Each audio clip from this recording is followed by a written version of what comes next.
Welcome to Nature's Neighbor. I am your host, Melanie Blankenship, joined with my co-host, Josh Carmichael, on this beautiful, rainy Monday, February 16th. What's today? 17th? 16th, yeah. 16th. Gosh, I don't even know what the date is. I had to write it a lot today. 2026. And we are coming off of the Valentine's weekend. It's a holiday, President's Day weekend that Party has... weekend. Yeah, but it went from absolutely feeling like it was springtime and we are all bundled up. Look at us all bundled up in here. And back to winter. Yeah, right back at it. We're looking out the beautiful French doors here at Nature's Touch, watching it rain. And it's been raining for about, for us, it's been a good 36 hours. Yeah, it's been at least an inch and a half Yeah. in the last, that's what everyone's kind of saying. Even Paso said 1.75. That's awesome. Some friends told me today. So, yeah, it's coming down and, we're hopefully all ready for it. I battened down all the hatches. I got all the seed in the ground that I possibly could in the last few weeks, and all the pruning. All the copper spraying, all the things we could do. That's what I did. To the fruit trees and all that stuff. So it's that time of year again to, kind of resume winter. We have a little break now every January, I guess, with climate change. And it has been. We've had warm Januaries. I mean, looking at February. Firestorm last year. It's kind of funny, 20 years ago, right? So my daughter's just turned 20 last week on the 10th. And so that January, it was really warm. I had to schedule a cesarean for her birth and was walking into the hospital with the schedule. And it was so hot that day on February 10th, that morning. It was so hot that Twin Cities, the hospital here in Templeton, was having air conditioning problems. And so the hospital was hot. I'll never forget how hot it was. We had some hot days, even last week, right? It was like 90 kind of thing, Yeah. in February in California. So I laughed because, I was, walking in with, T-shirt and, my big old belly hanging out. But then on February 20th, the same year that she was born, it snowed. It snowed almost an inch of rain. Up here on the grade, an inch of snow on our ranch. We, nothing like having a newborn at home, a cesarean can't move, have a, 3.5-year-old little boy who, all you hear every morning is that screen door slam open, right? The kid never stayed in the house, right? Yeah. And it's snowing. Oh, man. So it snowed so much we couldn't get out of our... We were just talking about an island called California. One of the books we found, and we got everything that you could have on the planet, right, in this place. But the thing is it's like, you say climate change. We know that things are changing, right? But look at it, that's all it ever does. Well, there's such long cycles, and change is the only constant. So you're right. There's so many things that we need to be. I think we need to be more specific if we want to have the accountability that we've been talking about so much. You want to have specifics. I'm working with a whole bunch of new staffers and training and doing a lot of management stuff, and it's like, guys, if you're not giving them any real clear expectations or clear goals, you're not really going to get that sort of buy-in or accountability or real accuracy that you want. To have in your community or your project or sharing.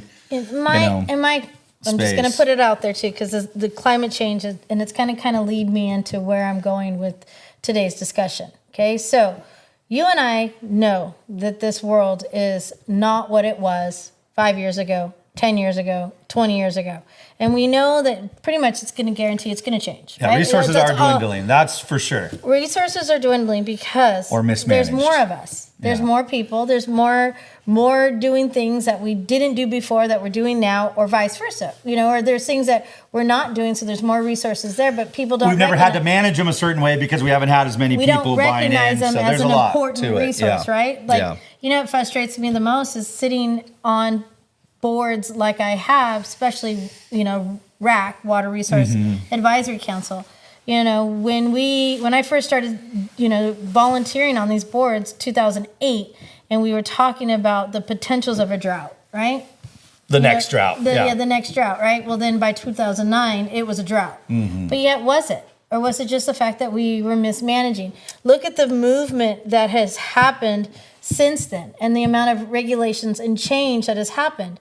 But yet, we still have less water. But now, when it rains like it has been, why are we not talking about this? Because we're still not managing our water resource accurately, right? Yeah. I mean, when are we going to start recognizing the fact that we are taking fallow, farmable, beautiful land, beautiful soils, and building on it. Every regulator right now I'm hearing about, to cure homelessness is to build more. We need to build more houses, right? Where they don't have a place to live. They need a home. They must need a home. And that's what's going to lower the cost of housing is build more houses. Like I keep hearing this and I'm like, where does this make sense when we don't have the resources already for what we already have? Then what does it mean to go out and do more of the same? Yeah, when it's so funny. It just hit me so heavy when you said that. It's like, and I think about it nowadays, it's like we're not really doing anything new, right? Like things they did in the Roman Empire, we're doing today. And building and all these sort of things that we do as man, manipulating the earth and our resources, is that we just really need to look at it as a scale problem.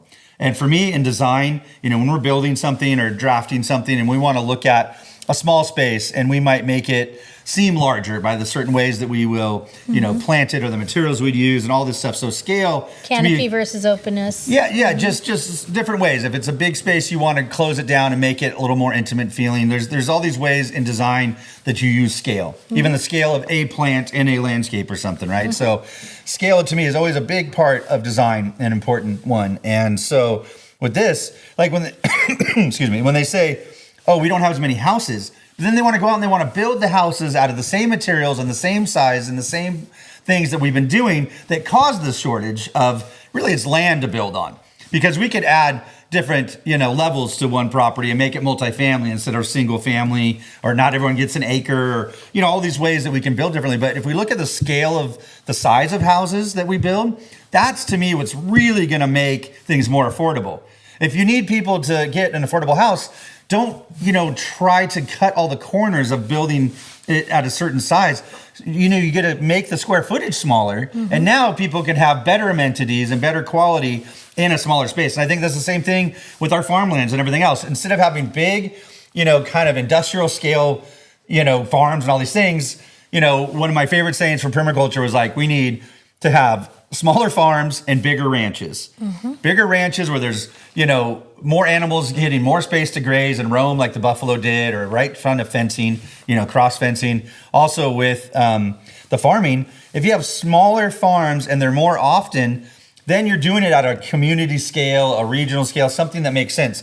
Because so many people in the Midwest that really are doing the commodities farm, it's like tens of thousands of acres now that less families have been able to be there, and then no one can feed themselves. They're like in a food desert. It's like being in like West Oakland or something, an urban city. Did you hear the new crisis now is that we have so many eggs, the production is because everyone freaked out about egg prices. Remember this time last year we were freaking out because egg prices were up. We must not have enough eggs.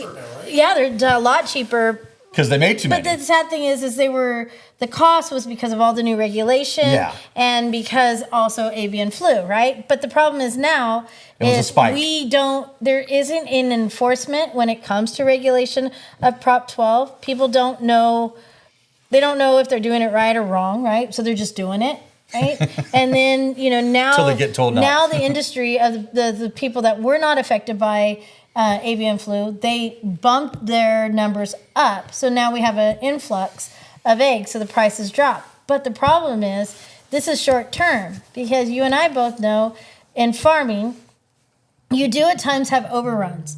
But the cost of doing business, you have to still generate that money back. Yeah. How do we bring that back? You know, and the sad thing is these large industrial systems are subsidized, right? So you and I are going to pay for it no matter what, because our tax dollars are going to go and incentivize them so they don't break down. But now they're going to be at the point where, we brought eggs down because, but yet it's still not balanced. It's not scaled, right? Yeah. It's not scaled to what it is. And that's even over time too. You got to look at what is your need to ramp up and reduce production of certain things, or what to do, But that's also too, like, when did we as a society ever decide that food was supposed to be a, whole countrywide system? Why, or a global system, right? Whoever thought that, streamlining, food into a Wall Street mentality is the way to go, because that's also the issue of we stack all of our chickens on top of each other and put all our eggs into one basket, literally. And then what happens when you trip and fall? You have no eggs, right? So we have big systems and really, really big problems that most of us cannot fix. Yeah, and that one gave me goosebumps, because that's like, one of the things that should be most regionalized is food. Right. Instead of nationalized or federalized and all these things where you're trying to make the scale bigger and then everyone's eating the same thing over different climate zones. Well, each climate zone isn't going to be rich in the same foods or, resources as the next. And so food, what a regional source. I mean, everyone, from tribal days on is like, what are those people known for? Oh, those are the people from the Abalone zone. These are the people from, the inland Buffalo, zone. New York. I like saying that because how many times I've been to Buffalo, New York? I've been a couple of times, but I'm like, I laugh because I said it not thinking what I'm saying, right? Buffalo. Yeah, where are the buffalo in Buffalo, New York? Yeah. Right? The name of developments are always missing what was there. Riverbank. You should have been here when it was just Riverbank buffaloes. Homes. There's a reason why they call you Riverbank Homes. In this kind of storm, I giggle because Be careful in the Riverbank Homes. A Homes good friend of mine was just weekend. at the store with me today, and we were talking. She's a herder, she's a herdsman that runs sheep in vineyards and stuff, and we were talking about, oh my gosh, all this rain, what is she going to do with all her sheep, right? Is it Noah's Ark kind of thing? So we were Get them to Highland. Well, we were talking about, I'm like, Noah's Ark, let's come to the future a little bit. And she's like, what do you mean? I'm like, let's talk about the vaqueros. And she's like, what do you mean the vaqueros? I'm like, 1600s? I'm like, dude, we don't even talk about that in California. And it is the craziest thing. There's a reason why the Central Valley is a sandy bottom. It is a lake. It's a riverbed. Yeah, it was a lake. It was a lake bed, exactly. Or marsh. It's something that's seasonally wet. You can see how the mountain stretches. Yeah, with those mountains coming down from the Sierra Nevada, where do you think that water used to be? Right? And it's starting to happen. Tulare Lake, some people call it Tulare. It's Tulare Lake, is coming back. But why is it coming back? Because the direction of resources have changed, because there's been enough, people standing up and saying, stop the, pumping here, pump over here instead of here. Yeah, treating our water resources the water better. tables are changing, and then we've had rain. Yeah, we've had a few good seasons in a row. And easily. so it's funny because and that's what I'm like. What do you mean? You don't know about the vaqueros? Well, if you look at California history, the vaqueros moved and migrated through the Central Valley. Yeah. And everybody talks about that word. People talk about vaquero, right? But they don't understand, well, why did they move and why are they not here?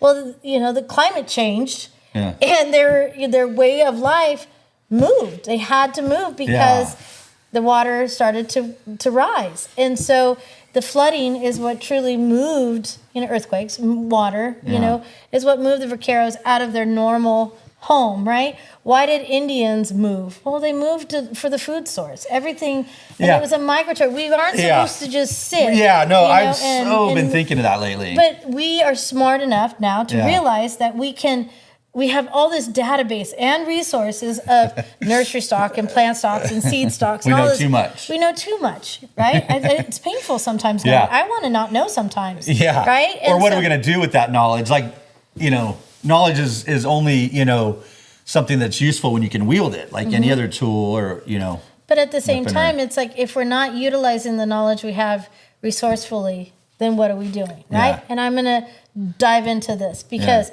I have been the first permit that I pulled as a business owner in my life many, many years ago, 1994, was a nursery stock license. Why did I pull a nursery stock license? Because I was growing plants that I was going to resell. I was going to resell them to local gardeners, local small farmers, and I was going to sell it at farmers market. I've had a nursery stock license since 1994, A0371. I have it memorized, okay? So I've been paying, I've gotten up to the extent of a 5-acre production. Now I'm under an acre with a retail. Stayed within the reasonable cost of the permit. Have quarterly inspections with the ag departments, ag commission. Well, their deputies and below will come out every 6 months and inspect me, make sure that what I say I'm doing, and traps and soil and plants that aren't on the invasive species or list. They don't want them to move across certain county lines or certain points. Or I broker in something, citrus, right? Yeah. You got to watch a lot. Did I meet the quarantines? There's a lot to being a nursery stock grower. I planted one seed, guys. Okay, let me explain to you what a nurseryman is. Planting one seed, one cutting, one graft, one root, one rhizome.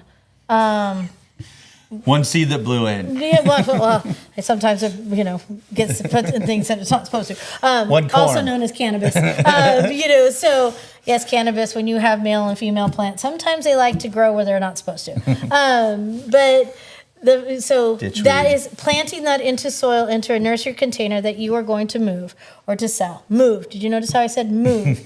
Doesn't mean you're going to actually sell it, but you're going to move it. That is what a nurseryman is about. Okay? Yeah. So no matter who you are, backyard, live in an apartment, you have an acre, 10 acre, 1,000 acre farm, you have a nursery stock of any of those sorts, a seed, a root, into a container. You are now a nurseryman. You are required to register with the ag department, whether you are of scale or not, you still have to register. You cannot move plants of any sort in any county in California without a nursery stock license, okay? Okay.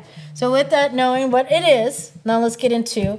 So all these years, we've had inspections, we've had, infestations of sharpshooter. We've gotten word that there was Mediterranean fruit flies, the greening, the greening insect for citrus that doesn't allow citrus to turn its color. These are all imported bugs that have come from out of this country. Yeah. Let alone they did not start in the United States. Okay, let's just put it that way. Okay. They're infesting. But we hear about this, right? And so that's why you get a permit, right? It's because we are working together within the industry to make sure that we're protecting the industry that I am also invested in. Okay, so there's new rules coming out starting March 1st that all fruit tree, nut tree, grapevine, or anything that's going to be a bush or tree that fruits is going to now have a 1% assessment fee on it. So if I grow it and sell it, if I buy it in and sell it, each one of those stages will have a 1% and a reporting fee. Reporting fee of all gross sales on fruit trees that I sell will go to the state of California and the nursery stock. What is the reasoning for all of this? Well, their biggest thing is generating money for, testing or more trace and track. But mind you, what is a permit already? All of us in a fee that you pay every year. A fee that we pay every year Yeah. for those. Where's that money going? For those inspections to come in to make sure. What is this assessment that is just random? Like, I just want a percentage now of your gross sales. I don't want just a fee, and I'm still going to come and inspect you. But now I want a percentage. They want a per transaction to see what it matches. Yeah, instead of a flat fee over the licensing, I guess. But the argument is generating funds to prevent viruses and bacteria from moving. Right? So it's building that department up within their And for what reason? For what reason? Because we're not doing a good enough job, or because there's people that aren't following these rules? I mean, I'm just going to put it out there that at the same time, I'm a business owner, right? I'm going to do what I have to do to protect my business, right? Yeah. But at the same time, how many consulting jobs of backyards, including you, I know this is your industry, that people have moved into this area recently or up to the last 15 years that brought nursery stock from where they came from to be planted here. Yeah. I get it all the time. How often do you see on Facebook Market or any of these off-market entities that people are selling nursery stock? And that's where the fee should really be, is if someone needs a one-time inspection. How do you regulate a non-business system? Yeah. Right? This is, again... And that's where they need education, or they need something of an outreach arm. 90% of the people that I talk to, it's not about that. I wanted these citrus trees. I didn't want to leave them in Orange County. I wanted to bring them here. And they have no idea about the why quarantines I get called? or anything. You know why I get called? Because they're sick? Yes, because they can't figure out why the leaves all dropped off. Yeah. And I'm like, well... When we're riding that dividing line, it's like, I remember when we're buying citrus, it's like, okay, if this job's below slow, I have to buy my citrus south. And if it job's north, I have to buy my citrus north here. Yeah, but at the same time, do people realize that all citrus that comes through San Luis Obispo County has to be quarantined? It has to be fully inspected and quarantined. Immediately when it gets to that nursery, yeah, it has Well, how inspection. about when And then if I buy things, and if I'm just moving them even over county lines at all, there's always, someone who wants to inspect that, truckload. I get plants, all of us broker and trade plug seeds, Yeah, right? yeah, Plug yeah, trays. yeah. And so I'll get that. And if it Cuttings. doesn't have the ag sticker on it that it's been passed, I can't Yeah. open the box. I have to call them before. And if I get caught selling something that hasn't been inspected like that, then that's a fine for me. Yeah. And Well, it's even worse, if you do not inspect it yourself or know what to look for, now you're just releasing a pest where it shouldn't be, which is the worst thing. So there is, always that scale between commerce and regulation. If you overregulate something, you kill the commerce of it. If you have commerce running wild, a lot of people aren't going to do any kind of regulation. So yeah, where does this land for you? Let me just read some of this too. So Oh, yeah, you got notes. it's what they send me, Your right? And application, yeah. look at the paper that I have to fill out quarterly to be Name, able to firstborn. Oh man. Yeah, I don't right. want- Right. So item 6982, the assessment shall be due and payable to the secretary annual by March 10th. Assessments not paid within 30 days of due date shall be considered delinquent. So they're hitting you right away this year. 6983, the measure of gross sales shall be the gross sale from the previous fiscal year of each license. Okay? And mind you, So they want you to they're report. yeah, so the annual assessment of 1% shall be levied on the gross sale of all deciduous palm and stone fruit trees, nut trees, olive trees, grapevines, including seeds, seedlings, rootstock, topstock, including ornamental varieties, apple, apricot, crab apple, cherry, nectarine, olive, peach, pear, plum, produced and sold within the state or produced within and shipped from the state by the licensed nursery dealer. For packaged or economized stock, the assessment shall be levied on the producer's bare root price of the plant. Do you see what I'm saying? Produce and sold within the state or produce within and shipped from the state. Produce and sold, okay? So it's only for nursery stocks that are in California. Yeah. So, question to them, because I haven't gotten this answer. 99% of do-it centers and those kind of places are not getting their tree stock in state. California anymore. Yeah, Oregon or beyond Oregon, our Arizona, borders. Mexico, Yeah, those yeah. kind of things. So, to me, it sounds like they're not. Well, they must have their own inspection process They for do. that. They do. They have their in-house. But And at that's the- where our biggest risks are too. So hopefully, it only goes to those biggest buyers because they better have some real authority there. And with this, it just always comes down to accountability again, I think, and how do we gonna follow through on this? But it's really interesting that it's sort of retroactive now. So they're like, all of a sudden this year you owe what you paid last year out of nowhere. Josh, that you can't adjust your pricing. I got this a week ago. Yeah, and This is it's due in a month. This is bare root fruit tree time. Yeah. People keep asking me why I'm not carrying things anymore, why I'm not growing what I used to grow. Yeah. This is just a small example, but look at what it's just 2 pages of, right here, listen to this. The 6985, the department may enter into agreements with the University of California, any commissioner and qualified research agency to assist in the development of planting materials for palm and stone fruit nut trees. This agreement shall provide for payment for services rendered from trees collected pursuant to this article. So even if I got into a contract with the university, I still have to pay. Yeah. The secretary shall levy on all delinquent and unpaid assessment pursuant to this article a collection charge of 20% of amount due. Wow, that's a huge fee that jumps up. Right? So it's on 1% on last year that you didn't know you were going to have to produce. And so now, and then immediately going forward, everyone's going to be scrambling for costs. I mean, I can't believe, trees have easily doubled. I would buy from a lot of like citrus growers, like in South County, you just show up and you can get, a price from the shack. And it's like, I swear they at least doubled, from like 30 to 60. But just think, okay, so let me just put a big perspective into this. So this is now, right? Mm-hmm. But in the last 10 years, I know of at least 11 growers of bare root fruit trees in the state of California that have either passed or gone out of business. And so why? Because, weather, water, regulation, staff, whatever. They've gone out of business. So they're not coming onto the market anymore, right? Yeah. Then what you and I were just talking about is curbing homeless is building more houses. I know right now of 13 different properties in the last 5 years in the Central Valley that are the fruit trees are being ripped out as we speak right now, whether it be citrus, whether it be any nuts, fruit trees of any sorts, to offset for water, because the cost of selling water is more in demand than it is to sell the fruit, right? Because none of us can get labor or afford labor. And so there goes that fruit off the market, right? Yeah. Okay, so we don't have growers coming on board, okay? Then now all of us that are figuring out that they're going to hit us with all these new fees. Okay, so 1% sounds like not much, right?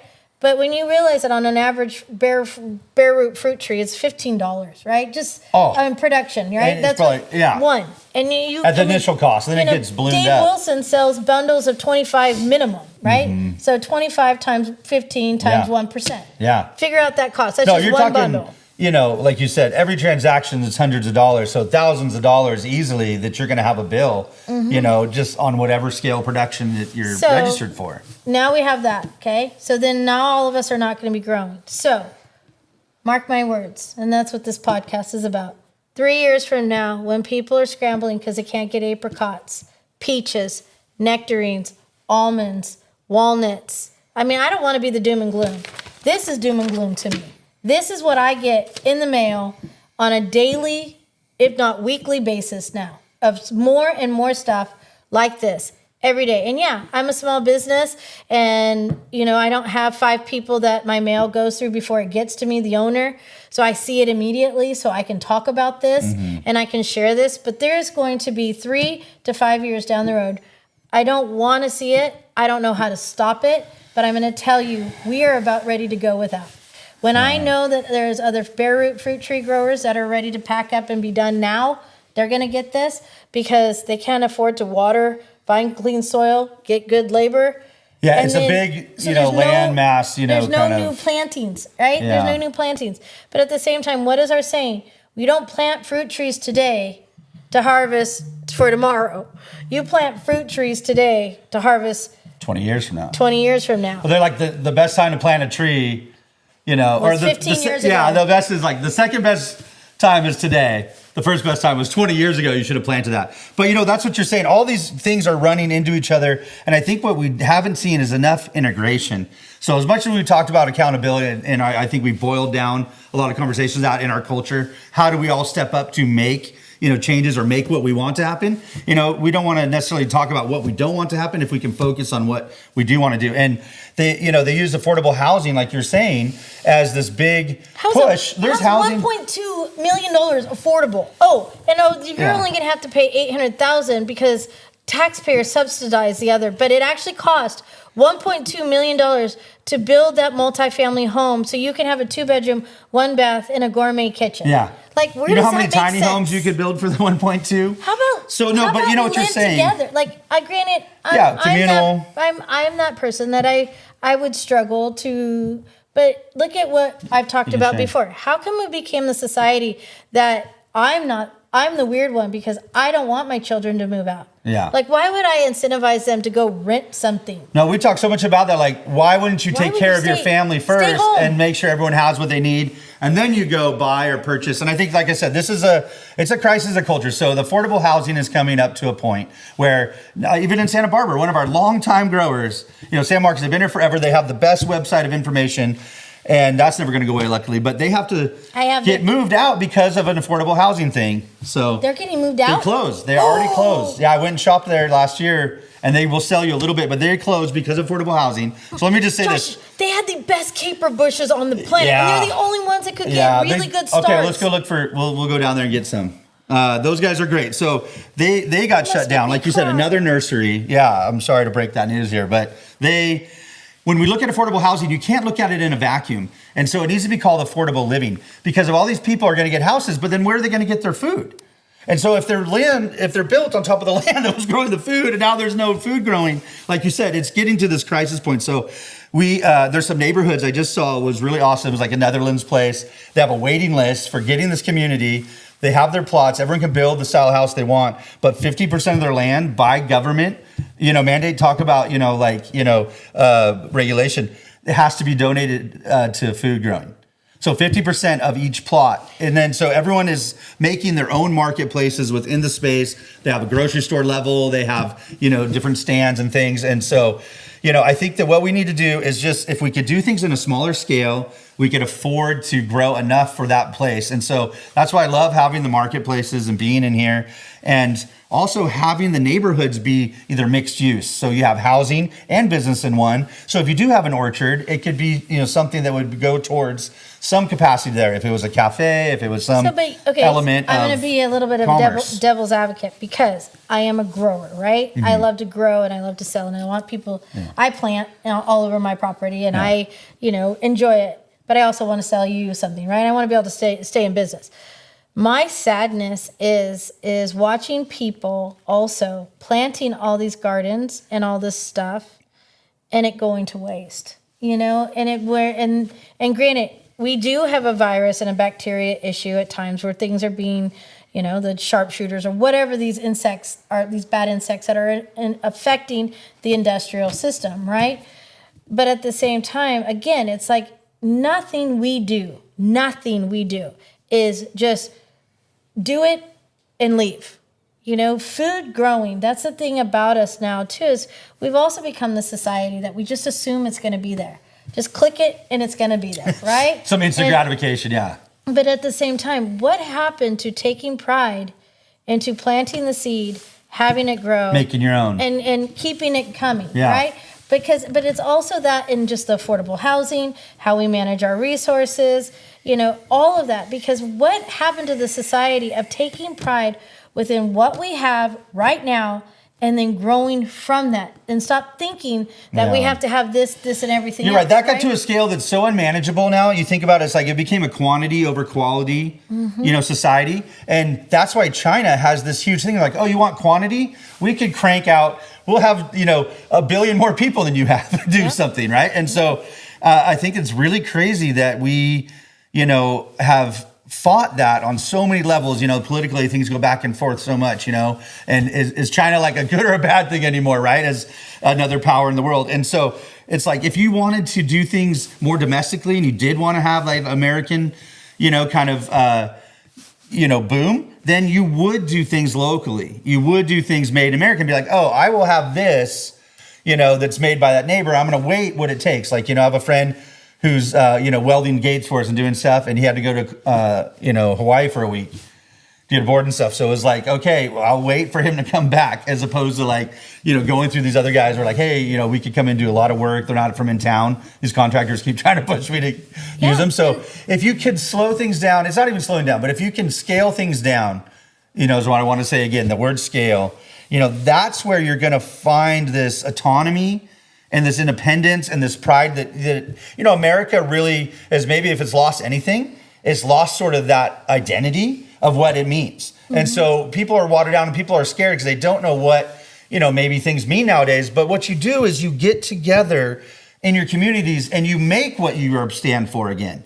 And you say it with your dollars, you say it with your voice, you say it with your, I always like to say it's just life is about, eat, drink, and be merry. Yep. That's why I love creating the community hubs with the restaurant spaces and doing that. It's crazy too, because on that, I gather, right? I gather at, different groups. I, gather people. We, have clubs, boards, family. You saw it with your cousin walking. That's all we're doing is gathering together. I have that down. But you know what I've also realized, and I'm going to put this out because I would really like for us to really kind of talk about this, because I'm starting to realize that too many people have too much time on their hands. Yeah. Everybody has just too much stuff, but they've all just kind of been just getting by, right? Like nobody's really investing in anything. Like everybody's either, there's a small group. Unifying. Really. There's a small group that is trying to clean up the messes that have happened continuously, right? Small, very small. Yeah. But then there's these others that participate in that group that don't help, but that show up that want to tell you how to do things, or they have, they want to do their social time, or poor me, or, oh, I want to help that person. Well, help that person by making that person be held accountable. Yeah. Don't just say, oh, let me pay for that, or, oh, let me buy this for you, oh, let me do this for you. You're not doing society any good. And these groups that are a part of us, these nonprofit groups, these charitable groups, there is so much out there that are not being held accountable either, that could also, that are if they do get the money, is it going to a good place or the right place? Drastically affecting our society. Yeah. And they either need to step up or get out of the way. No. Because they're what they're doing is they're masking the real problem. They're protecting the problems, the money launderers, and they're not allowing things to grow. Well, that's not having that root of culture, like we're saying. You're allowing people to do whatever you want. And if they get empowered, they're going to just do, to the victor goes the spoils. Like the engine of government is self-interest, is what James Madison said, right? Mm-hmm. So the whole time we've been in America, that's been it. Who's in charge? But just what you described was so beautiful and a little too close home for me, of like how it works in the restaurant. A small group of people will actually clean. No one else that works there will clean. And those people want to tell people what to do with stuff. And so when you can help each other, like we got so slammed. We had so many people working together where everyone was like, I was like, can you take their food out for me? Can you, pick up their ticket? Can you help them? So everyone was helping. And people really found out that I think that's what is missing, is that camaraderie and that spirit of why you do things. There's sort of like, to me, it's sort of the intentions can be good, but we know about good intentions and where they go. So it's like, you have to really, participate. And I think what too many people are sitting around and not participate. Like there's so many people as bystanders. My intentions are frustrated because I get into things too.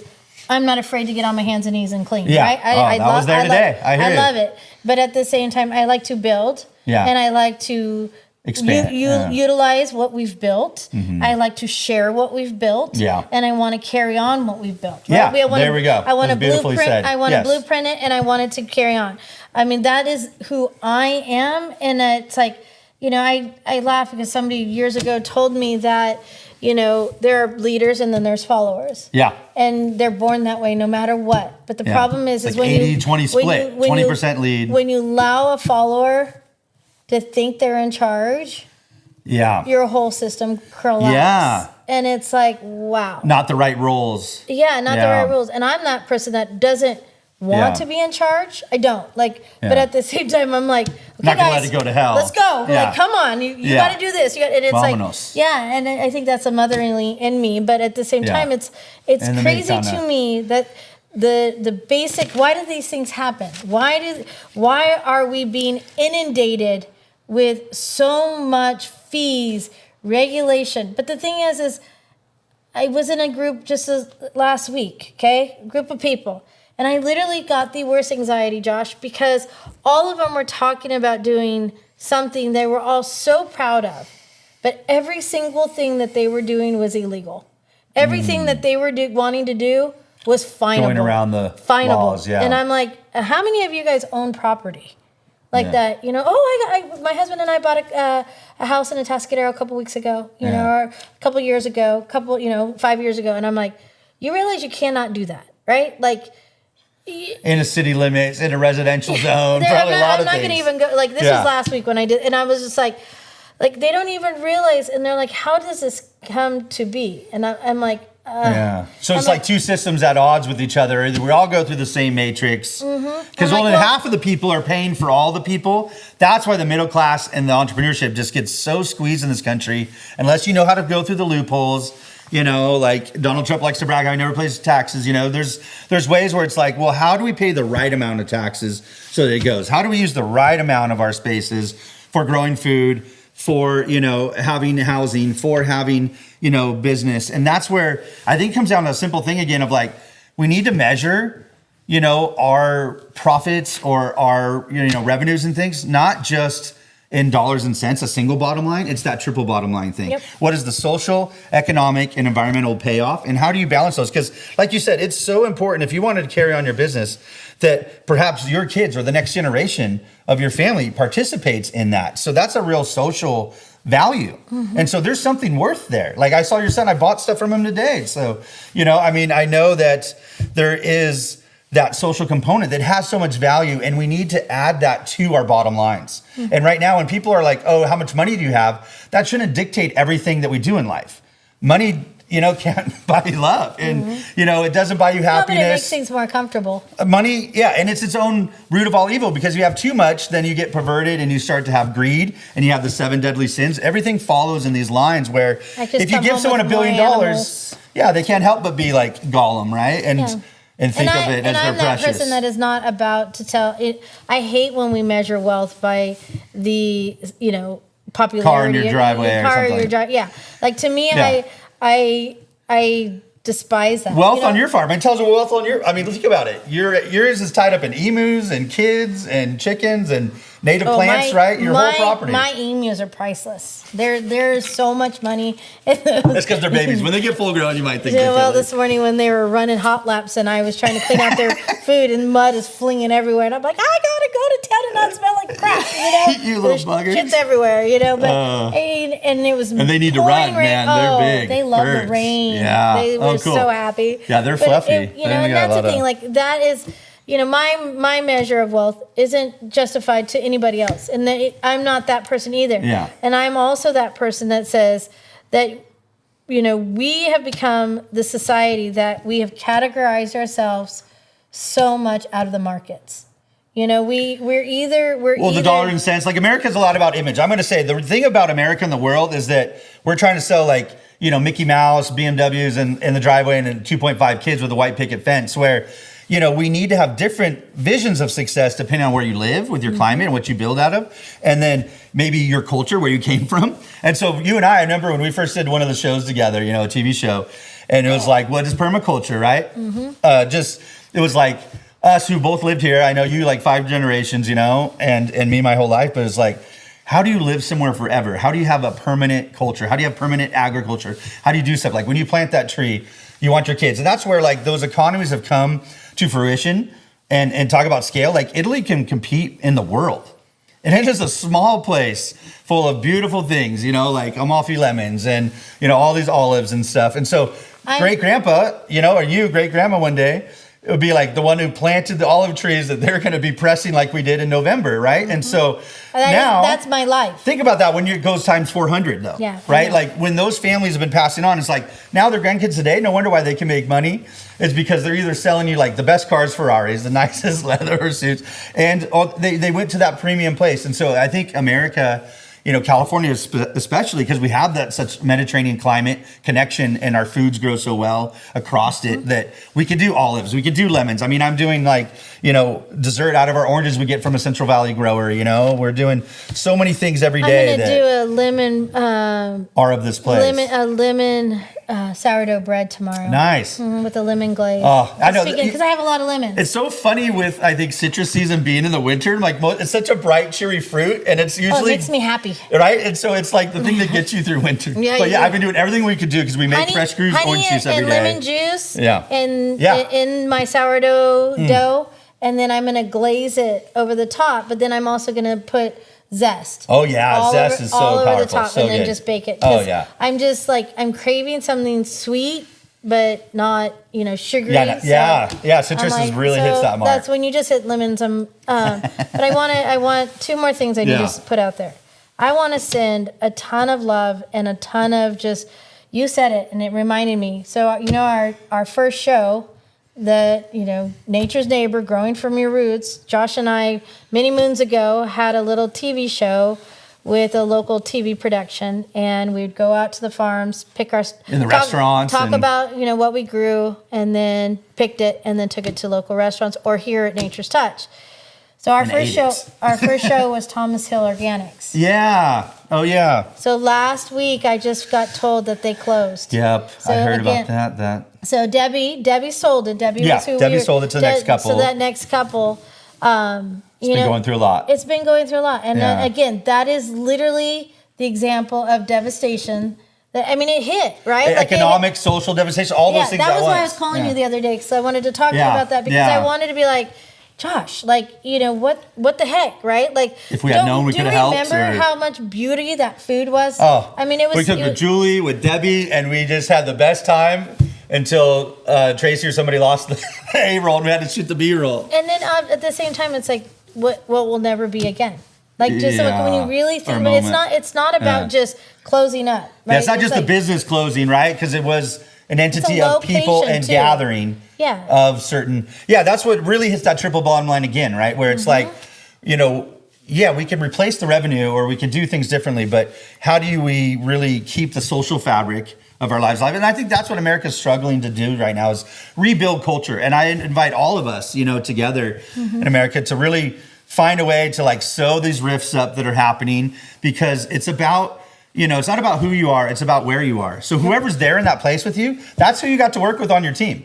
You know, like I'm going into a new business and things right now where it's like, this is my team. What am I going to do? How do you plug and play? How do you trade for all-stars? It might not be the same next week. Yeah. You got to learn to or roll, get more out of roll each with person. it, Yeah. right. It's got to be, and not be afraid of change, but Yeah. understand what you're grounded in, so that when change happens, what you're doing is you're not pulling up your roots to deal Yeah. with that change. What you're doing is you're sprouting off Pivoting. another root. You know, Beautiful. nature's neighbor growing from our roots. Beautiful. It's not about changing it. It's not Yeah. about, you know, somebody posted something about a mall in Costa Mesa that I remember going to that place when it first opened as a child. Now it's completely vacant and broken down, and now they're going to take it down and put multifamily homes there. Yeah. Right? Like, and I'm just sad because it's like, why did we build it in the first place? Look at the amount of waste that it became. Why aren't we taking that system and instead of removing it, throwing it all away, why aren't we figuring out a way to utilize what is already there? Yeah. And No, stop people are doing that a lot. wasting? People are doing that. They're salvaging it. And I saw a professor who like retired and he started building one affordable home or a sustainable home, let's say. Right. And then it led to two. And then it led to him saving a building where it wasn't demolished, because you think of all the things that are getting wasted. We're working with an Adobe's getting salvaged downtown SLO. And so the housing group is, you know, kind of looking at how to create tiny housing around this Adobe.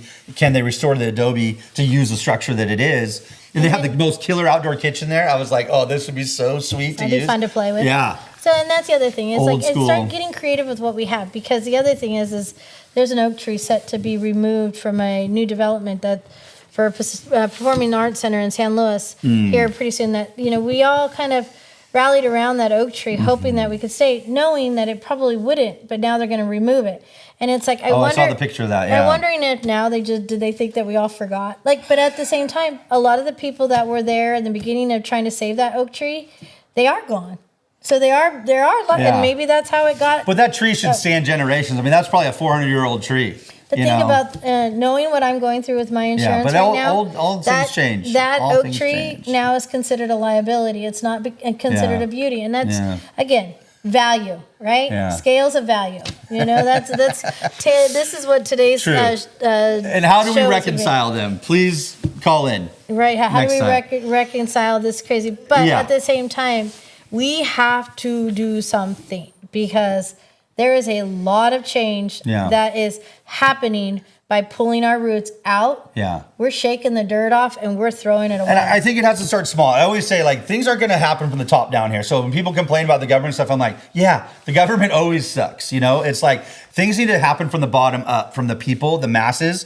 And one of my favorite political cartoons ever is a bunch of faceless figures bent over with these just super elite, powerful few playing chess on their back. And it's like, if we only knew all we had to do was stand up and their game would be over. We don't need to be pawns in this game, you know, of life they're calling. We need to live life, and we need to live it, you know, locally and regionally. And I think that everything just comes down to these abilities to activate in your, you know, in your home, your family, your community, you know, your business, all these things that we share and we need to do together. And that's where, if, you know, I was going to say, it reminded me of another permaculture principle I love, where it's like, you start as high up in the watershed as you can. You make the smallest changes to the where the water goes. And then at the bottom, you don't have to big a big dam, whatever that is. Build a big enough dam. Yeah. But also, I was getting distracted because it just made me think of LA River as a concrete basin. It's like the ultimate failure of a river is that you had to put it in concrete and it still fails. They need to be wild and free,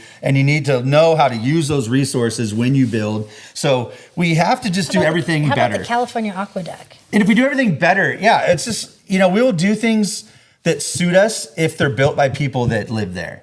And then everyone will care. And I think that's what's happened with money at a corporate level going out of a community, right? And everyone says shop small and do things, and we know that more than, most, right? So it's how do we do those things, but how do we do it with, like the trust and the love and the companionship that you need. Faith back into the humans in your neighborhood. You got to be able to look everyone in the eye in your town. And if something's happened, you need to be able to work it out, right? And that's something we talk to a lot about. You don't call government to rat out people, okay? Yeah. Like that is to me. Or the police or anything. All my customers that I have worked with, I share with them, hey guys, you realize you should have put this into quarantine before you went across county lines, right? You should have checked in. You should have dealt with this before you left Orange County, okay?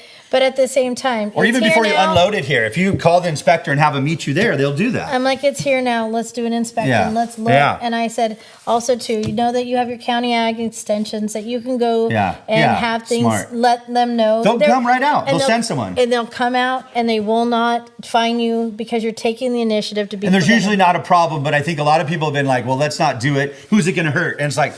Maybe you, your neighbor, your kids, it's right? Kind of funny. The people that will turn to government to use them as a police against something else are usually the ones that are trying to always go against what. They're the ones wanting to break the law. Yeah, I don't know. It's sort of the Karen thing too, and it's like makes me think about driving in town and seeing the mail gone, and it's like. What could you do about that? You can't just complain and make things better and say, "Oh, no fireworks in town now." If we could hold. How about watch your kids? Know where your kids are.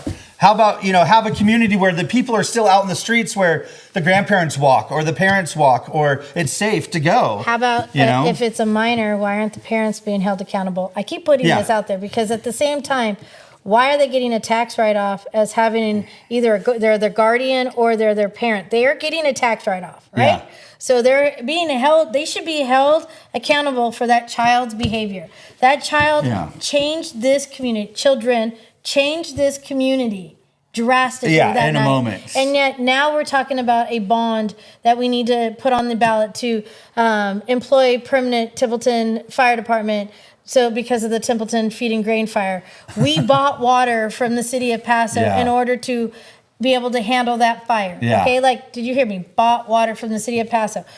These are things that now this society will have to pay for. The accountability is now all out of whack, and because we're not valuing what those things are. So the accountability didn't go to the right people, the culpability of things. So sure there, but also a friend kind of brought it up to me funny when I came through. I was like, I'm going past this. I haven't seen it ripped out. He's like, yeah, they shouldn't build buildings out of wood anymore. I was like, well, to me, it was like, I think you should let kids just go nuts in your town without knowing what they're doing and having at least, some force to be there. How about if it's not you? How about does anybody in this community try to get fire insurance lately? You know what I mean? And it's fire insurance for what? Bad behaved people cause these problems. People that are not being held accountable are causing these problems. Yeah. This is what I'm saying. Well, it's twofold because the people that are breaking the rules, and so I love what you said before where I always look at the population as 10% like to lead, 80% will follow, 10% love to mess it all up. They just are out there to do it. So there are the people that, like you said, they'll break the rules on one end. And so then what you get is this blanket law comes down from the top and it goes and smothers everything because they're so big, they can't come in and say what happened here really. And so if this town, talked to all their insurance people, instead of the insurance just going blanket expensive, they should have said, oh, it was one, group of kids. It was one incident. It was something that happened. It's not going to happen again. We have the water resources, but no. People at the government level, it's too big. Yes. People are not accountable there either. Insurance companies know. Insurance companies only going to be started. Whine and cry and say, oh, there's just too much incidents. We can't cover it. Yeah. Can I have some tax dollars? You know, that's Yeah, all. they're getting out of both sides. They're And getting out that's of where both the sides. thing is, the money isn't going to the people. But if we did take our money from those groups, have more accountability for our actions, have like, maybe it's a community plan, a group plan, like some way where we're buying in bulk. That's what makes the masses powerful, is when you do things in bulk. We know when you cook with food or you do something, I need labor the in raw bulk. food is... I need weeders. I need people that want to grow. Well, remember, you can't even hire people that cheap anymore. I have like, a yard kid now, and it's like, man, that costs me like How about workman's- 20 plus bucks an hour to do Workman's anything. comp. All right, we are know? time. We look it. We're you can done. tell Oh, we did it. We took Okay. a day off. I know it's been that. Hey, We got to Yeah. stay inside. We don't know when time it is but anymore. y'all you gave know? a look like this, and that's honestly how I feel. That's That a I ca- and symbol. came- I think, and I came guys, are we gonna do this all I night? came across in our show like that because something has to give. That's Yeah. what I'm saying. Because there's too many people, good people, losing their and suffering for what? Yeah. Well, For and what? we could be next. So, let's talk about it. Let's Yep. do it again. All right. See you next time. Thank you, Thanks, Miguel. Thank you for back. Thanks, everyone who's Reach out out. there. Take care. Cheers.